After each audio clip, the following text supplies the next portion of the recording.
മാം, ഇപ്പോൾ ഈ hormone balance, ഇപ്പോൾ ഈ പറഞ്ഞ പോലെ ഹോർമോൺ ബാലൻസിനെ നിയന്ത്രിക്കാനായിട്ട് നമുക്ക് കുറച്ച് ഫുഡ്സും ഉണ്ട്, കുറച്ച് ഫുഡ് ഹാബിറ്റ്സും ഉണ്ട്.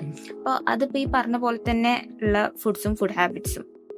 അതായത് ഫുഡ് ഹാബിറ്റ് എന്നുള്ളതുകൊണ്ട് നമ്മൾ മെയിനായിട്ട് ഉദ്ദേശിക്കുന്നത് ഞാൻ ഈ പറഞ്ഞതുപോലെ പെട്ടെന്ന് ഷുഗർ കൂടാതിരിക്കുക. അപ്പം അതിനുവേണ്ടി തന്നെ നമുക്ക് ഒരു നേരം കഴിക്കുന്ന ആഹാരത്തിനെ രണ്ടായിട്ട് ഡിവൈഡ് ചെയ്യും. നമ്മൾ ഡയബറ്റിക് പേഷ്യൻസ്, ഷുഗർ ഉള്ള പേഷ്യൻസിനോടൊക്കെ പറയുന്നത് പോലെ ഫുഡ് ഡിവൈഡ് ചെയ്ത് കഴിക്കുക. 3 നേരമായി നമ്മൾ കഴിക്കുന്ന ആഹാരം ഡിവൈഡ് ചെയ്ത് നമ്മൾ 6 നേരമായിട്ട് കഴിക്കുകയാണെങ്കിൽ ആ ഒരു പെട്ടെന്ന് ഷുഗർ കൂടുന്നത് നമുക്കൊന്ന് കൺട്രോൾ ചെയ്യാൻ പറ്റും. അതാണ് ഒരു ഫുഡ് ഹാബിറ്റ് എന്ന് പറയുന്നത്.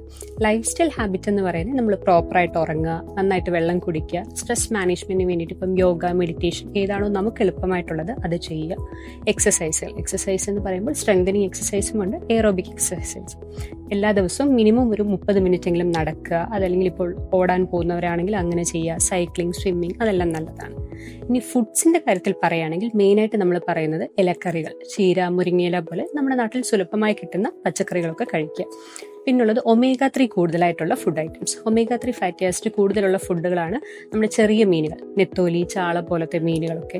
പിന്നെ നട്ട്സ്, അതായത് ബദാം, പിന്നെ ഇപ്പം വാൾനട്ട്, ഈ ഫ്ലാക്സ് സീഡ്സ്, ചിയ സീഡ്സ്, അങ്ങനത്തെ സീഡ്സ് ഒക്കെ കഴിക്കുന്നത് നല്ലതാണ്. പയറുവർഗ്ഗങ്ങൾ, സോയ, അങ്ങനത്തെ ഇതിലെല്ലാം ഹൈ ഫൈബർ ഉണ്ട്. ഇതെല്ലാം നമ്മുടെ ആ ഒരു ഹോർമോണൽ ബാലൻസ് ഒന്ന് മെയിൻറ്റെയിൻ ചെയ്യാൻ സഹായിക്കും.